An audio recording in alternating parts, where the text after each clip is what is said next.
Hey friends, if you wish to fix the error, can't read from the source file or disk while copying in Windows 11, then please watch this video. I will guide you to the resolutions. So the first solution is to restart your computer. How would we do that? So right click on the start button, select shutdown or sign out and then select restart. The next solution is an SFC scan. So search for command prompt in the Windows search bar and click on run as administrator. Type the command sfc /scan now and hit enter to invoke the sfc scan. The next solution is a checklist scan, so search for command prompt in the Windows search bar and click on run as administrator.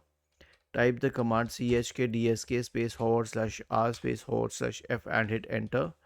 Press Y and hit enter once again. And the last solution is an antivirus scan.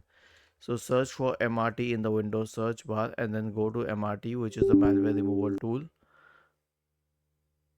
Click on next, choose full scan, next, and let it run through. Was this helpful?